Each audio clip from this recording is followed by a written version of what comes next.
Stephen Mackey, welcome to the Mindset Advantage podcast. It's a pleasure to have you on the show today.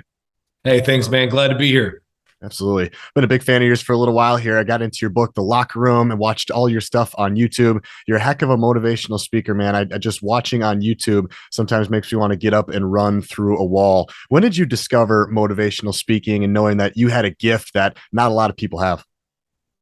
I gave my first speech in 8th grade, and I was so nervous to do it that my mom had to literally write the speech almost word for word for me and push me onto the stage.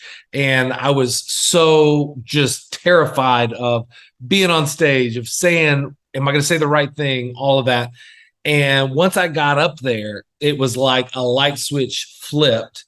And I knew in that moment that whatever I did in life, I was going to do something that involved the stage. And so through high school, I looked for organizations that I could be involved in that would give me the chance to speak. And then through college, organization to volunteer with, and then ultimately got into a career field in ministry that allowed me to speak often. But it was really 2012 that I began the journey of becoming a professional speaker. You know, there's a difference between being able to speak in front of a group of people that you know, or that someone you know knows, and you're their guy. That has a way of, you could take a 6 and they'll make you a 9 because you're their guy. But once you start speaking in a place where you're a stranger to everyone in the room, they'll take a 9 and make them a 6. And so there's a different set of skills required to connect with a room that you have no prior connection with in an instant and draw them forward through that. And so I got involved with an organization that allowed me to do, of all things, school assemblies. And that was really where I learned to be a professional speaker. And it was kind of over that 5 years, from 2012 to 2017, when I started Two Words Character Development, that I started honing the skill. So if you think about, 8th grade, 1997 to 2012, it was, I have a passion for this. I think there's a skill set there. It's just the seed taking root underground. 2012 to 2017, I start to go, no, I want to be serious about this. And I say it's 2017 that I found my voice. And it was then that I go, okay, this is all of the influences that I have in my life as a speaker. This is my unique personality, my unique story, and the lane I'm living in. You mix all that together, and that's my voice. And so it was 1997 to 2017, being intentional over those 30 years or whatever it was that it took to find my voice. And then I started my company, and then it's been working and fine-tuning that voice ever since.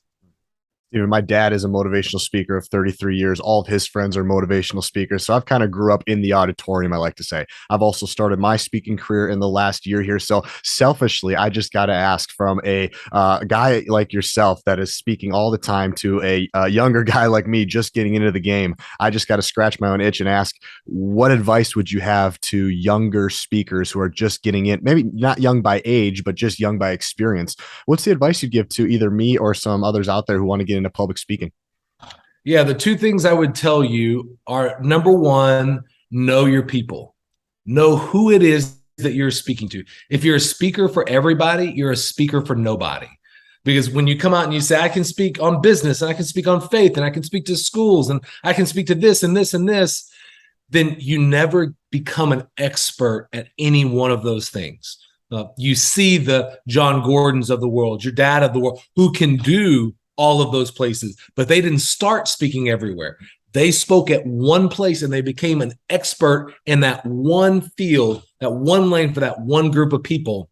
And then all these other disciplines and areas saw how great you are in that one area, and they start making the connections.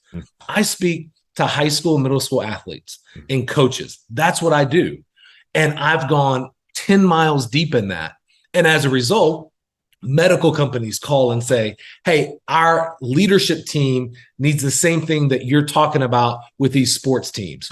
or real estate companies or insurance companies or fitness companies. They call and say, we want, because they saw you go deep and become excellent at one thing. So the first thing I would tell you is know your people. If you're a speaker for everybody, you're a speaker for nobody.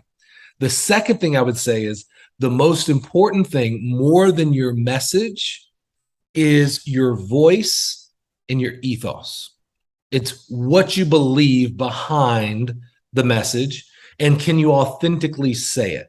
And the way that I think we find our voice, I alluded to it a moment ago, is the practice I suggest is find 5 speakers that you look up to, that you like. And it doesn't matter why you like them. You may like them because they dress great and they're CrossFitters. And you're like, man, I want to look like that on stage. Or it may be because they're a phenomenal teacher. It may be because they're poetic and they just, the way that they flow, whatever it is that you like about that speaker,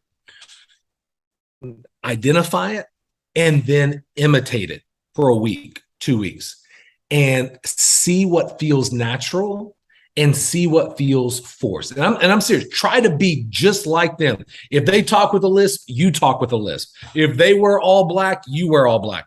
And you try to become them and then see what feels natural and what feels forced. Keep what feels natural, let go of what feels forced, and then do it again with another speaker, again and again and again. And what you're going to find is that now you are starting to put together a style that maybe has a little bit of John Gordon, maybe a little bit of Rick Warren, maybe a little bit of Tony, a little bit of E.T., a little bit of Inky. There's flavors, hints, notes of it all. But then you throw it in the blender with your story, your personality, your uniqueness, and you have a voice that is influenced by, has these hints of, but is uniquely you. And that's going to allow you to be authentic, right? That's going to allow you to step on stage and feel comfortable in your own skin and not go, I'm just a cheaper version of someone else. That's going to lead to confidence, and that's going to be communicated. There's so much unspoken that's communicated from a stage. And that's a great way to communicate non-verbally that you are the real deal. Extremely well said. So know your people and then know your voice and your ethos. I want to take it just one step further because we both share the same love for coaching middle school, high school, and coaches. I'm in that same arena. So is my dad. So for the people out there that are also in that arena, I would love to hear from you, being the guy that's at the top. What advice do you have if those are your people? I mean, what have you learned from working with young athletes? What's worked really well for you, Coach? So the thing that I think is if I have a secret sauce, this is it. I'm a phenomenal listener. I listen to students and I listen to coaches, and I don't just listen to what they say. I listen to what they're not saying. And I'm convinced that student athletes will absolutely tell us everything that they need help with if we as adults will shut up long enough to listen to them. But unfortunately, what happens often is that we are so busy trying to get them to become clones, get them to do exactly as I say and not question it, that we can't hear the questions they're asking us. We can't hear where they don't understand. We see them acting out and we go, they just don't get it. They're not willing to fall in line. They're not willing. They don't have what it takes. When the reality is like, no, they are just doing the best that they can, and they're acting out because they've not been taught how to act right. And you say, well, I talked about it and I showed it to them and I gave them a PowerPoint presentation. Great. That doesn't mean that you taught them how to do it. You can model the leadership, the character, the actions you want them to take. But until you move along the line and you go from modeling to teaching to testing, and testing to rewarding, students won't get it. And so one of the things that we do at Two Words Character Development is every quarter we interview about 24 students from across the state. And we just send out a list of questions and we let them be the experts on them. And we let them tell us what it is that they're struggling with the most. And sometimes they're explicit about it. Mental health, holding teammates accountable, stress, worry, anxiety. There are things that they're explicit about. And then other times there are things that you have to read between the lines. You have to listen to what's being said beyond what's being said to hear what it is that students need the most help with. But if we will listen, I'm convinced students will tell us exactly what they need. And the amazing thing is that when I listen to students to hear what they need, then it is almost, it's uncanny the ways in which when I listen to coaches, their needs are parallel. That the things that students need are the same things that coaches need. And so what I would say to someone that really in any industry, but certainly if you're working in athletics, you have to be able to listen and to hear and to go out of your way to let go of what you want to say, to hear what others really need, and then bring your expertise to that.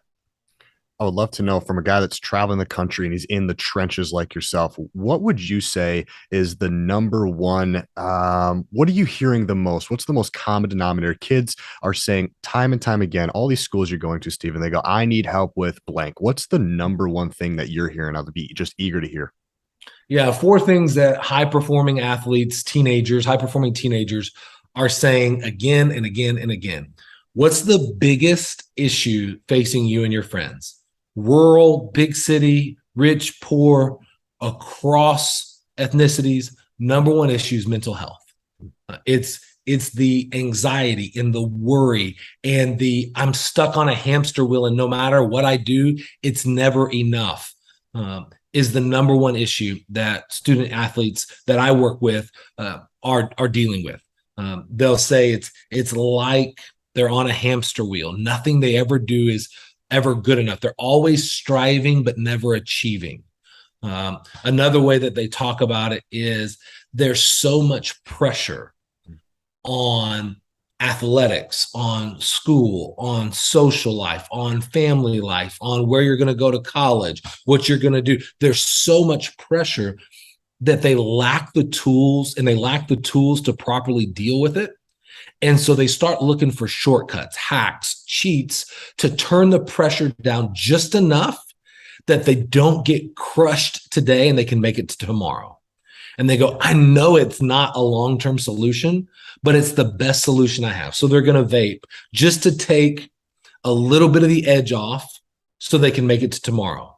They're going to cut corners here and there. They're going to isolate themselves or do things that are not helpful to their body in secret because the pressure of being perfect is so great. And so you put all of that together and you have student athletes that are dealing with anxiety and depression and worry about the future and in a very big way. So that's the first thing is mental health. The second thing that student athletes tell me all the time is that everybody tells me I'm a leader, but nobody's taught me how to lead. And so it puts me in a lose-lose situation where if I step up and do what coach wants me to do, for example, if I step up and hold my teammate, who, by the way, is also my friend and is an integral part to the social network of my campus, if I hold my teammate accountable, because I've not been taught how to do it, I'm going to screw it up. And I'm not just going to screw up holding them accountable. I'm going to screw up my friendship. And now I'm going to be ostracized. I'm going to be siloed off as the goody two shoes, the suck up, the whatever, because I'm trying to hold them accountable and I don't know how to do it. So I'm going to screw it up. So I'm going to lose the friend and I'm not going to do what coach needed me to do because I don't know how to do it. But if I don't try to do it, then coach is mad at me. So what do? My friend gets mad at me or my coach gets mad at me. It's a lose-lose. And holding teammates accountable is just one way. There's 1,000 different ways in leadership. But what they say again and again is it's really overwhelming to be called a leader but not be taught how to do it. And so one of the things that they tell me all the time is we need to be taught how to lead. A third thing that student athletes tell me, and these are connected to the first two, I asked them, what do you think adults get wrong about you? What are your coaches not get about your generation? And they said, we don't need more pressure. We put enough pressure on ourselves. What we need is more help.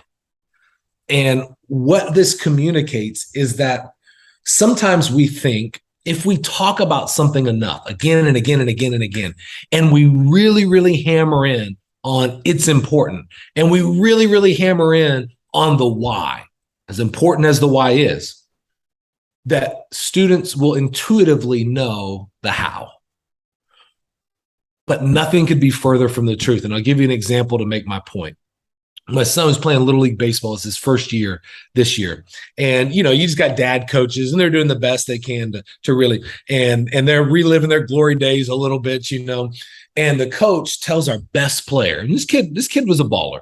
And they tell him, hey, Alex, when you get into the box, be aggressive. Now, we've been telling him be aggressive all year long. And this is one of those 4 or 5, keep your eye on the ball, be aggressive, baseball ready, those type things. Tell him be aggressive. He goes, okay, coach, walks to the batter's box, stops, turns around and says, hey, coach, what does aggressive mean? And we do the same thing as coaches. We do it as parents. We do it as leaders. We go, if I talk about stuff enough, if I put enough pressure on them, if they know the stakes, if they know just how important it is, then they'll be able to figure out how to do it. And what student athletes are telling me is, listen, the pressure of the consequence of how important it is, all of that, we get it. I know it's important. What I don't know is how to do it. And so what we started teaching is what we call the expectation triangle, right? It's a name and progress. But I think about the fire triangle. If you want to make a fire, you have to have 3 things, right? You have to have heat, you have to have fuel, and you have to have oxygen. And those 3 things have to be in proportion to one another. And if you have too much fuel, not enough heat and oxygen, then you don't get a fire. Or too much oxygen, then it blows the fire out, right? Those 3 things have to be in proportion. In the same way, for high-performing athletes, student athletes, teenagers, the 3 things that have to be in proportion are expectation. So that's the pressure. That's this really matters. This is how we do it, the standard. You've got to have a high standard. But in proportion to that, you also have to have encouragement and equipping. That all 3 are required: expectation, encouragement, and equipping. And if you have high equipping and high encouragement, but no expectation, then you've got somebody that's really, really talented and really, really unmotivated. What's the point of working hard? I can do little and get what I want. But if I have high expectation, high equipping, but no encouragement, then you're creating little robots, and then they're missing the joy of the game. Mm-hmm. But when you have all 3, then what happens is not only are they able to actually do what you want them to do because you've equipped them, they're raising the standard, you're encouraging them along the way.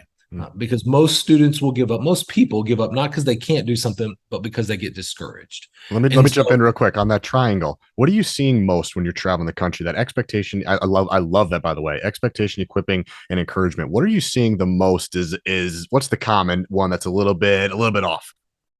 Really high expectations. Yes, that's what I was going to think. Really high standard, very low equipping. Yes, that's what I thought.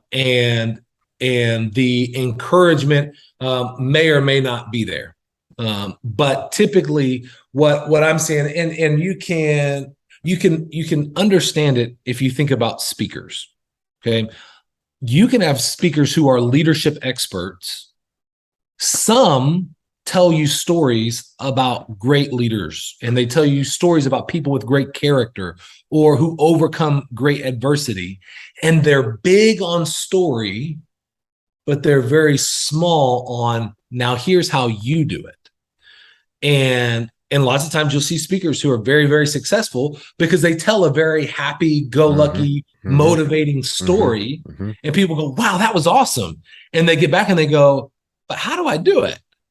And then you have other speakers who may have stories, may make you feel good or whatever, but they teach. and they teach you how to do it. And for my taste, I want to find that speaker that can entertain and motivate, can pull on my heartstrings, kick me in the butt too, but along the way is teaching me how to do the thing that the speaker is sharing.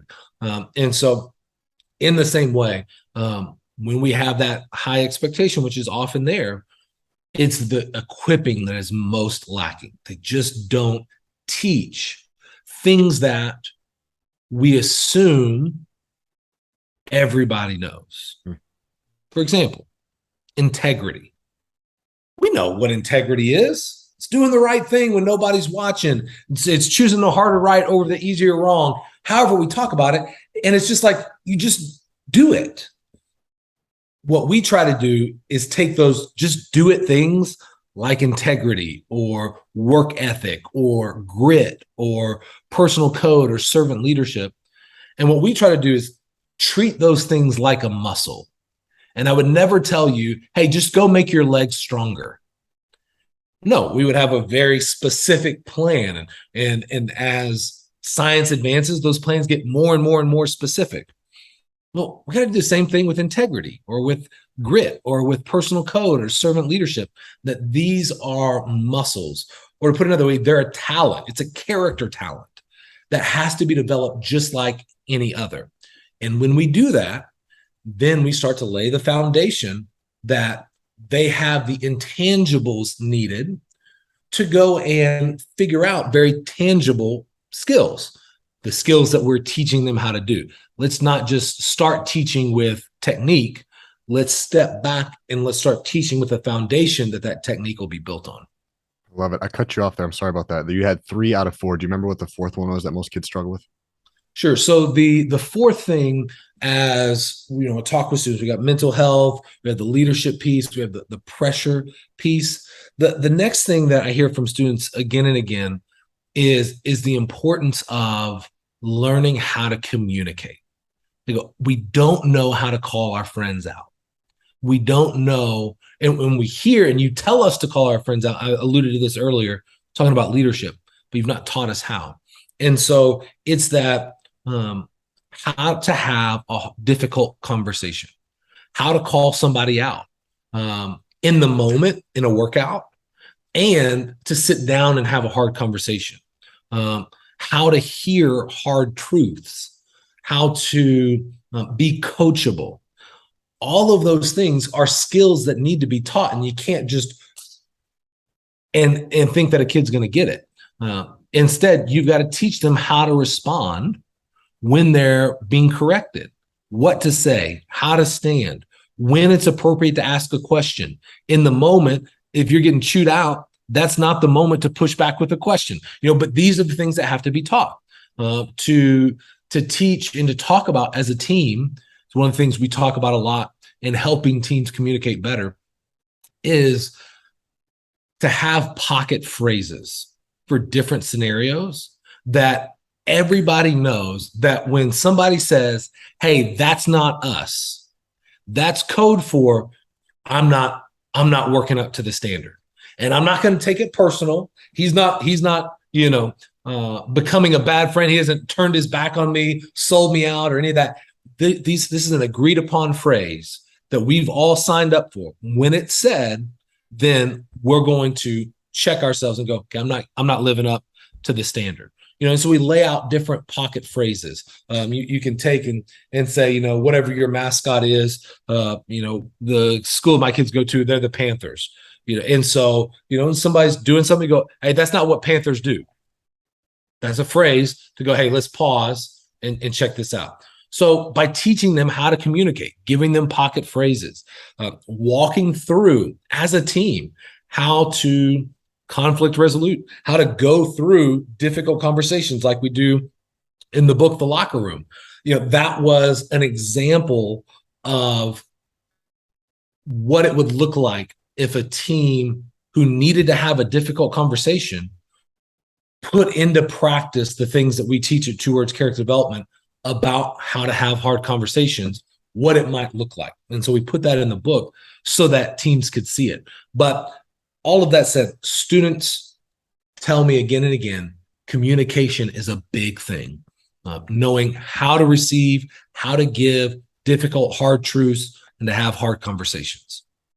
Okay, this is phenomenal. There's so much in here, and I know we only got a half hour here to go through this, but I would love to hear, now that we know what kids are struggling with, Stephen, could we get to some action items? I know this isn't just you're not going to get it all figured out in 30 minutes here, but I would really love, because I'm hearing the same things working with high school athletes too. And a lot of it also I would add is lack of confidence. And I think that kind of probably goes in mental health in some way or another, but I would love to just dive in deeper on these four and give some applicable action items if you're open to it. Absolutely. Awesome. Where do you want to start? Let's start at the top. Let's go. Mental health. Go ahead. Okay, so when we think about mental health and helping students, the first thing that has to be said is that as a coach, you're not a mental health professional. I'm not a mental health professional. And so we don't need to try to be one. Even if we stayed at a Holiday Inn last night, we don't need to be a mental health professional. What we need to be is who we are. We need to be a coach. We need to be somebody that knows our athletes, that cares about our athletes, believes in our athletes, and are willing to take that love, that care, and that belief and turn it into an action to help move that student athlete forward.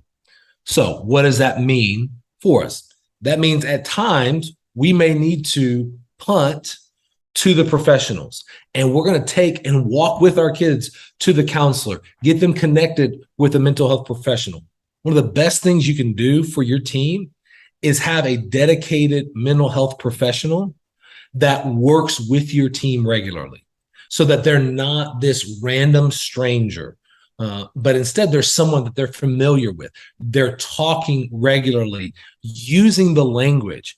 This is what anxiety is. We don't need it to be this hush, hush cuss word. We want mental health issues to be on the same playing field as a sprained ankle or a pulled hamstring, that we would think about it in the same way. And we have an athletic trainer that talks about these things, so students go, I don't have to freak out about this. We do things to prepare the body so that they don't get to the athletic trainer. The same thing on the mental health side. This can be a school counselor. This can be a local psychologist or mental health professional, but you want somebody in your corner. That's the baseline. Beyond that, things that we can think about. Do I have a check-in system? Some way that I can get to know my athletes, let them self-assess, and I can use that data combined with my intuition and what I'm seeing to get an insight into what's going on with my student athletes. That may be saying, hey, I'm gonna have some KPIs, some key performance indicators for my team. And every day when they show up to workout, I want to know. A school down in Harlingen, Texas does this, and they do it really, really well. They want to know, hey, how many hours of sleep did you get? Did you get dinner? Did you get breakfast? How are you feeling emotionally? How are you feeling physically?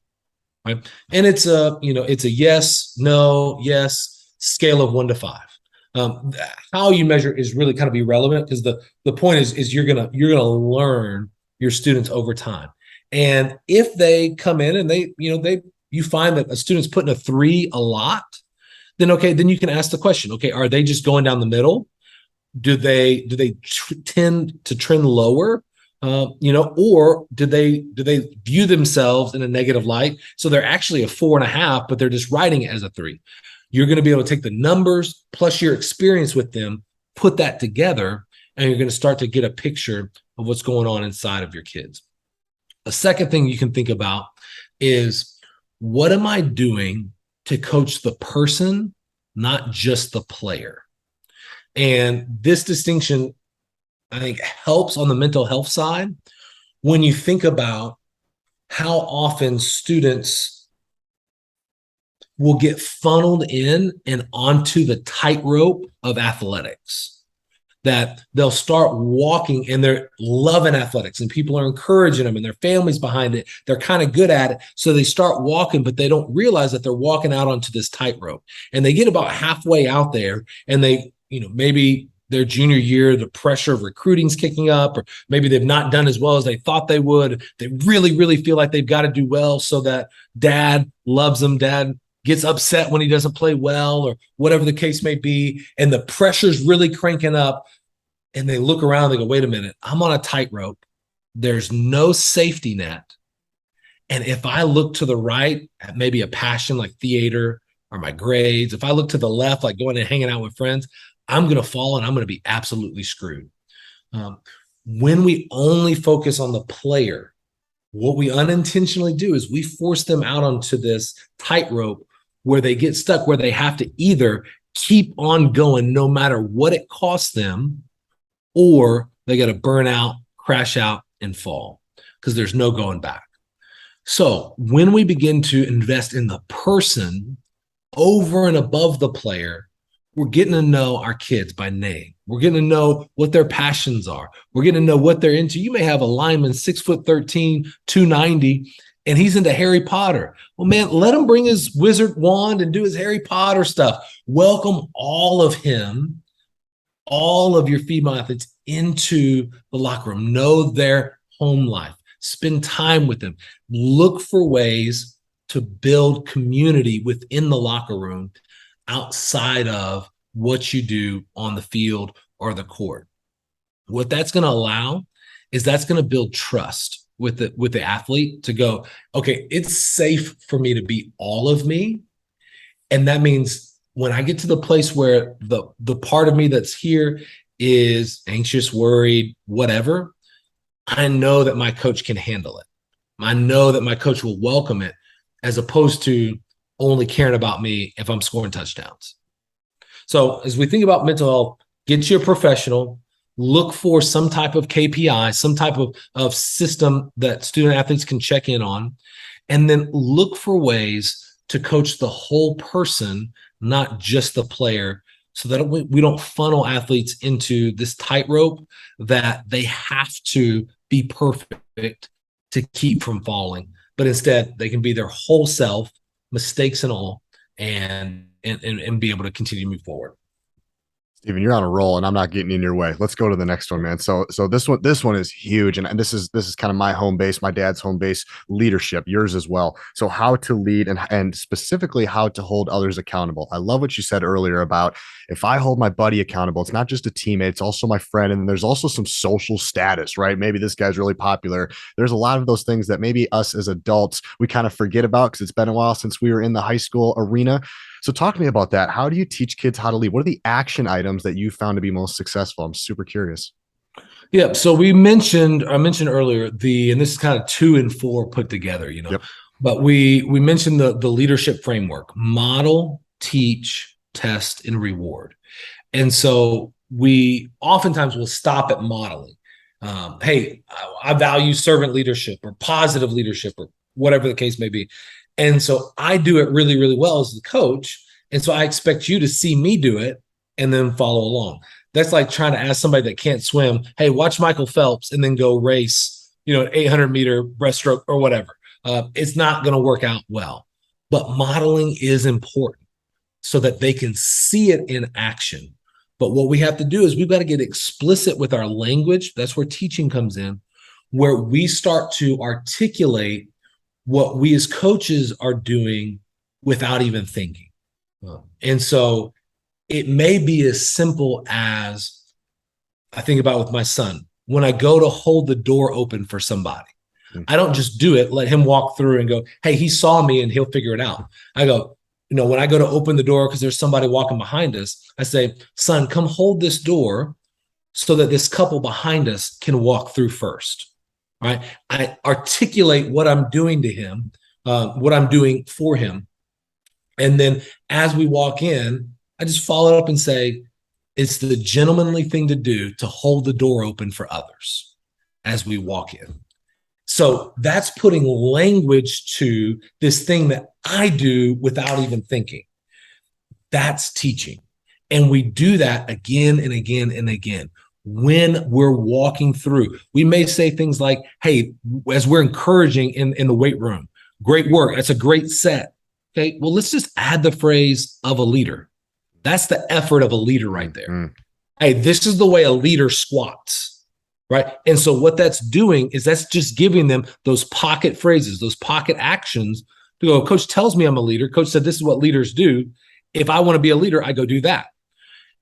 And then when there are things that we want to get deeper on, for example, integrity, well, then let's break down for us what builds the integrity muscle. Okay. So what, again, this is just that teaching piece. Well, what builds integrity? I want you to have integrity. How do I teach you to lead with integrity? Well, you're going to tell the truth. I want you to be a truth teller. I want you to make your commitments count. I want you to take 100% responsibility. Okay. And just those three things to go, okay, because we value integrity, I value telling the truth, making your commitments count, and taking responsibility.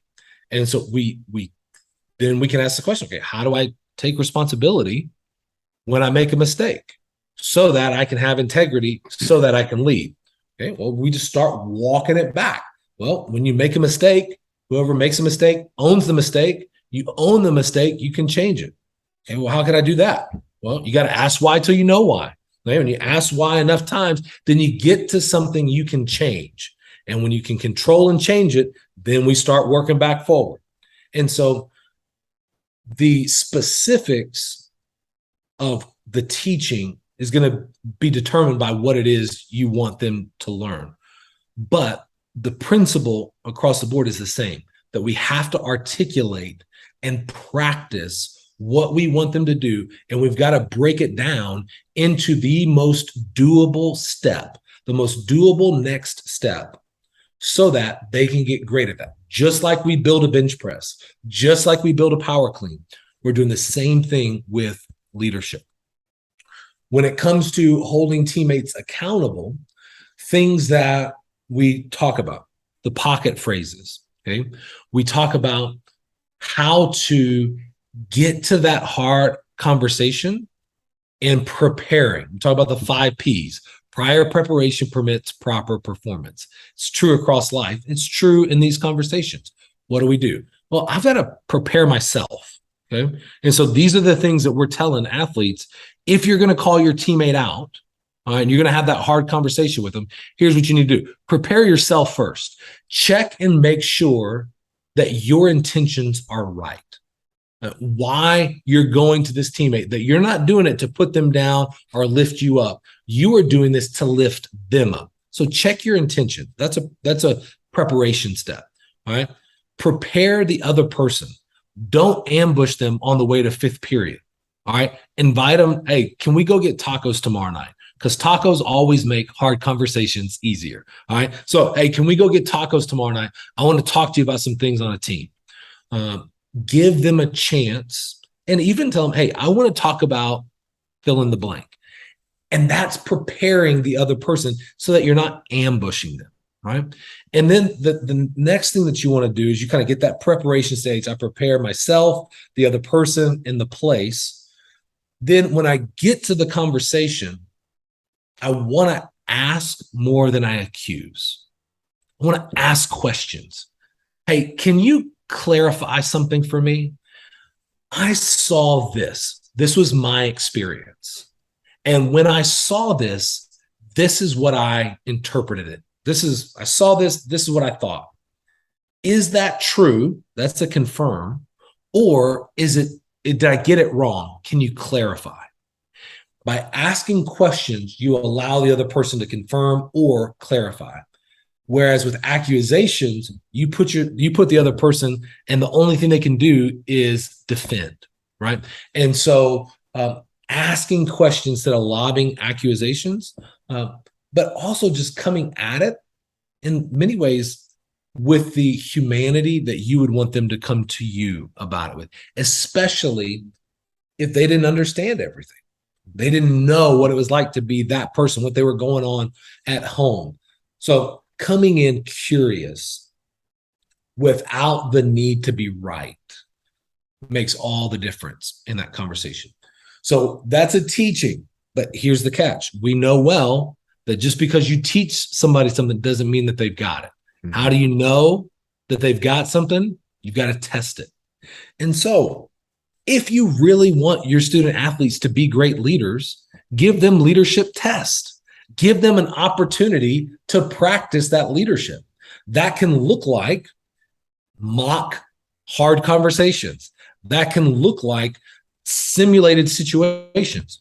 It can also look like giving student athletes genuine ownership on the team. Don't have a captain's council and their job is to rat on their teammates. Don't have a captain's council whose job is to take a photo after you fed them lunch so that you can tweet it out and let the world know what a great leader, developer of leaders you are. If you're going to have a captain's council, give them meaningful jobs, the jobs that a coach could do without even thinking, but is going to require them to really step up. Ordering team lunch after a game. So let them call the restaurant that's going to donate the lunch. Let them email. Let them walk through that process. How many do you need? What's your budget? Let them walk through it. And you go, well, how does that help with building leaders? What it does is it gives them an ownership stake. Because when they get that chicken sandwich on the bus after the game, I guarantee you they're going to look around and go, hey, I ordered that chicken sandwich. You're welcome, right? There's just this sense of pride that I did this. And the more opportunities we give students to go, I did this, the more ownership they're going to take. But when we do that and they fall short, guess what? That's them telling us what they need. You know, listen. And so when they fall short on something, they get something wrong, they don't do it to the standard, we get to retest and reteach. We get to reteach and then we'll retest. And in so doing, we don't just say stuff and assume they got it. We teach it, test them, and know that they get it. And then once we've done that, then we reward it. Because what gets rewarded gets repeated. And if you value in your actions and in your rewards, athletes who are fast and score touchdowns and hit baseballs and spike balls and all of this, and you never reward leadership, students aren't dumb. They will have no incentive to go into those potentially lose-lose situations and lead, and so they won't. And so I tend to believe that if there's not leadership from student athletes on the team, it's because there's not leadership from the coaches. And it's because they're not teaching it, they're not valuing it, they're not testing it, rewarding it. They may be modeling it, but they're not doing the rest of it to help it come through.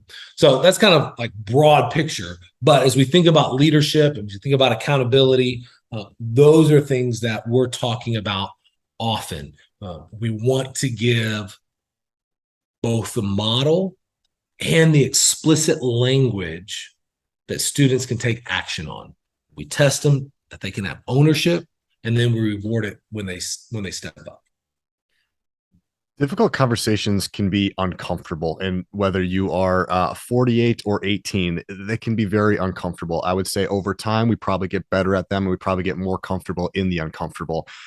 A lot of student athletes listen to this podcast. Stephen, I would love for you to touch on what about this student athlete that needs to have the difficult conversation, not with their teammates, Stephen, but with coach. I've run into this a few times with some of my athletes on the mental performance side of things, where they're having trouble with coach and they're disagreeing on some of things, or they're not really seeing eye to eye. And, maybe the coach doesn't do a lot of the stuff that you're talking about, this leadership, all this leadership stuff, but a conversation needs to be had. Otherwise, it's going to be a long year, or for some, it's going to be a long 4 years because I'm a freshman.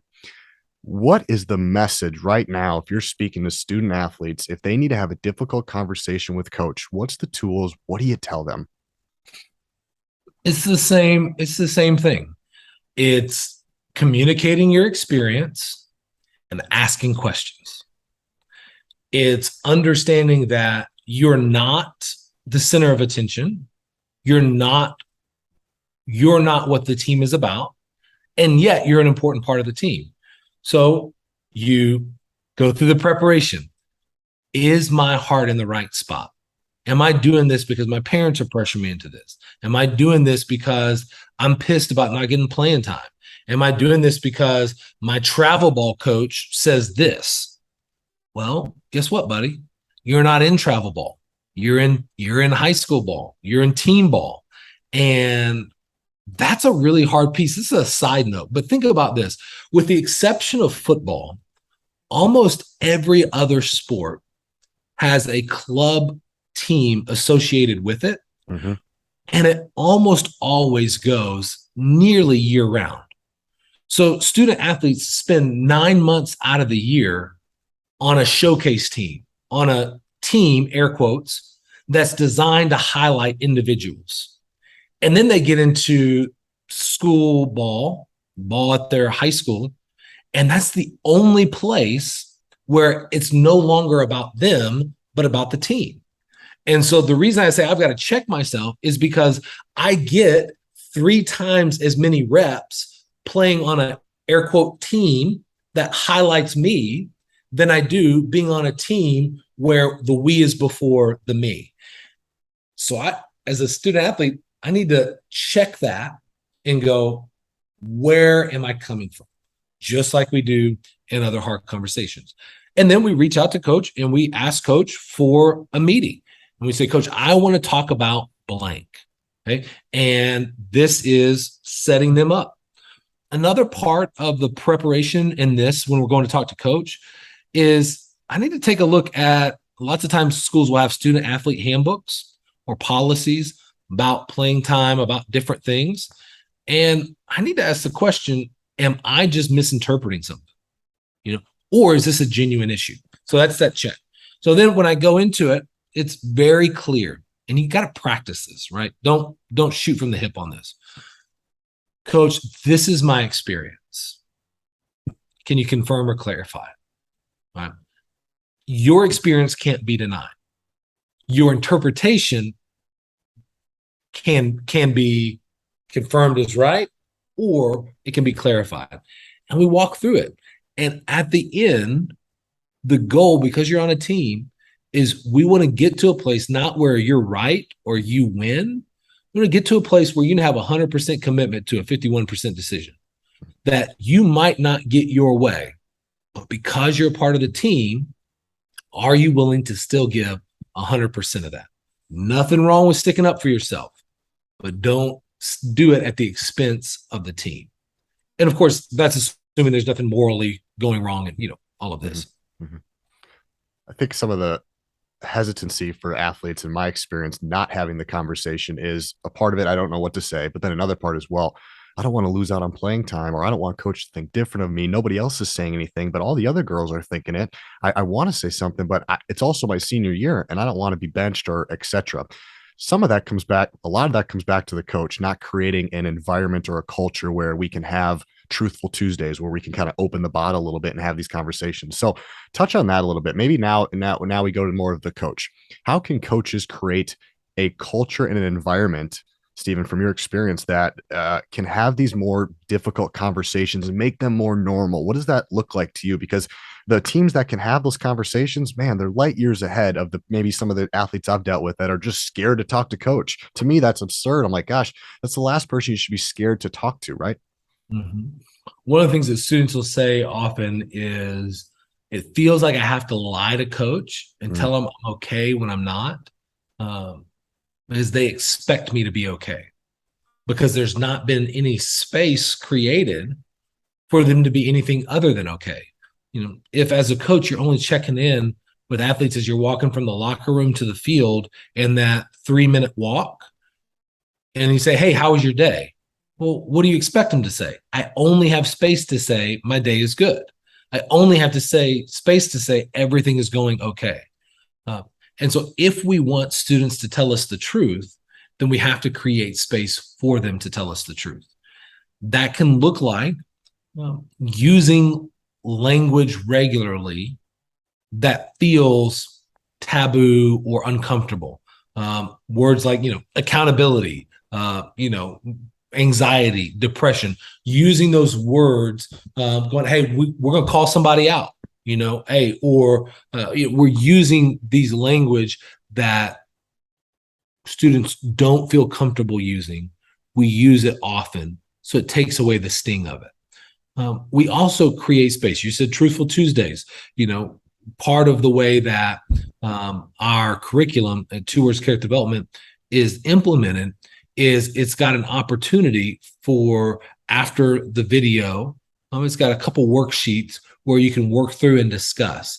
Making time, even if it's 12 or 15 minutes a week, to walk through some discussion questions and to visit in groups, create space for students to share what's going on in their world. And so as a coach, if I want students to tell me the truth, I've got to create space for them to do it. And I have to be willing to listen when they do. Because if a student takes a risk and is vulnerable and tells us the truth, and then we ignore them, they're never going to do it again. Why bother talking to coach? I tried that and she didn't do anything about it. So what's the point? And so that doesn't mean that we have to bend over to whatever students ask of us, but it does mean that we have to genuinely hear them and engage with them. And if we decide to go in a different way, have a conversation about that decision, and then follow up with them 6 days, 2 weeks later, and go, hey, it's been a couple days since we had the conversation. I know that you wanted it to go this way. I still feel like it's best for the team that we did this. How are you feeling about it? And that communicates to that athlete that you heard them, and most importantly, you cared about them, and that their concerns were valid, even if they didn't get their way. So those are a few things that as coaches we can do to begin to create space for student athletes to tell us the truth. Those KPIs also another way to help create space for the truth. To me, Steven, maybe you agree here, but I just don't think there's enough out there yet on having difficult conversations. We know that there's all these events on how to have this certain offense and how to run this defense and how to do this drill, but there's just not enough out there yet. And hopefully with all the stuff you're doing and I'm doing, there can be more conversations about how to have difficult conversations. You can prevent so much, man. Agreements prevent disagreements. 100%. And lots of times, there are things we can do to keep, to cut the problem off before we get to the hard conversations, like things like not waiting to speak up. The longer we wait to say something to a teammate, the longer we wait to say something to a coach, the worse and the bigger it gets. When we just call them out and then we'll go, hey, that's not who we are. We got another rep right there. Coach, we need to do that again. Johnny didn't get it right. And then off we go. And Johnny comes back, hey, man, why'd you do that? Because you didn't live up to the standard. That's why. It's like, boom, in the moment, done. But if I let Johnny slide 1 week, 2 weeks, 3 weeks, 4, then when I finally blow up at Johnny, man, I'm not just going to use the predetermined catchphrase. Man, I'm going to lose my stuff on Johnny. And then it's going to get personal. And then it became so much bigger, all because we waited, all because we didn't have clear agreements, all because we weren't willing to have integrity, keep our commitments, so on. So there's a lot. It's an important piece, but it really is connected to all of this we put in the category of going beyond the game. And when coaches coach beyond the game, then athletics becomes the brilliant thing, the brilliant classroom that athletics can become. It's when we only teach a sport that athletics becomes all of the nonsense that athletic haters like to highlight. But when we go beyond the game, athletics becomes a classroom for the game of life, where we learn to build character talent, this foundation that all other skills can be built upon. We learn skills that can be transferred from athletics to the classroom to the hallway to the house. We learn how to become young men and young women of character. We learn how to lead, how to set goals, how to work towards those goals, how to problem solve towards those goals, how to have hard conversations, how to be truthful and honest about what's going on inside emotionally and mentally and physically. We learn so much. We build relationships and friendships. We go through trials together. We build trust and we tell the truth, and we do so much when we coach beyond the game. When we stop at coaching the game, all we do is we teach a bunch of kids to get really good at a kid's game. And we pat ourselves on the back because we beat another guy or another gal at a kid's game. And for what? A trophy? A title? What good is that? But when we can invest in kids, build young men and young women of character, and 5 and 10 and 15 years later, they come back and they say, the things that I learned from you in the classroom of sport set me up for success in the game of life.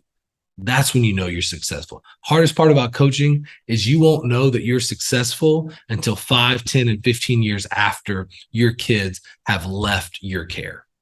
That's the hardest part about coaching. I like to end my shows with a piece of advice. And I think we've done a really good job talking about the student athletes. We've talked about the coaches. I would love to leave with, what's the advice, Stephen, for parents out there? You're a dad of an athlete. I think this could be the most pivotal piece of advice because you're around them more than the coaches. If you were to have a message, a keynote, a billboard, just something out there for the parents, turn up the radio a little bit when Stephen talks here. What's the message to the parents out there? The only thing that your students need to hear from you after a game: I love you, I'm proud of you, and I love to watch you play. Nothing else matters. It doesn't matter how good of a coach you think you are. It doesn't matter how much you think you understand the game. It doesn't matter if you could improve your student athlete's performance. None of that matters. What matters is that you love them, regardless of your performance. Case Keenum, he was a quarterback in the NFL, but many different teams. And he's a Texas guy, and his dad, after every game, whether he played his best game or his worst, he met him after the game, gave him the same hug, had the same smile, and said the same thing, regardless of his performance. Because as a parent, we cannot lose sight that our relationship with our kid, what we are doing, investing in them, is entirely disconnected from their performance. But not for them. For the student, they think if I do well, mom and dad are going to be more proud of me. If I do bad, they're going to be less proud of me. Why it is ingrained in them, I do not know. But that's the standard default operating for student athletes. So as parents, we have to override that belief. I love you. I'm proud of you. I love to watch you play. What are you proud of? Tell them, be explicit. And start with things that have nothing to do with physical talent. You can include those, but talk about how they played the game. Talk about your family values and how they displayed those. Talk about the preparation they did this week, what they overcame to be there. Tell the story of your pride for them. Say, I love to watch you play, not win, not be the best. I love to watch you play. Why? Because I love seeing you happy. I love seeing you do what you love to do. And it's a joy to get to be a part of your life. When I talk to parents, and I do parent keynotes, one of the things we talk about is the 4 roles of a parent, especially the parent of a student athlete. And that's the cop, the caregiver, the coach, and the consultant. And there are times where a student needs a cop. That means they're doing something they ought not do, that's harmful, it's against the law, and we need somebody to step in and say, stop. Sometimes they need a caregiver, someone who's going to be there physically or emotionally to take care of them, right? Whether because they're down or they're sick, or we just put a roof over their head and clothes on their back. They need a caregiver.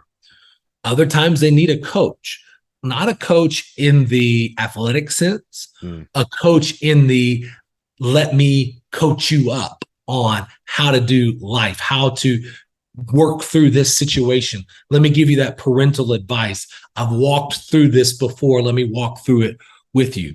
And then other times they just need a consultant, someone that's going to say, if I were you, I would think about this.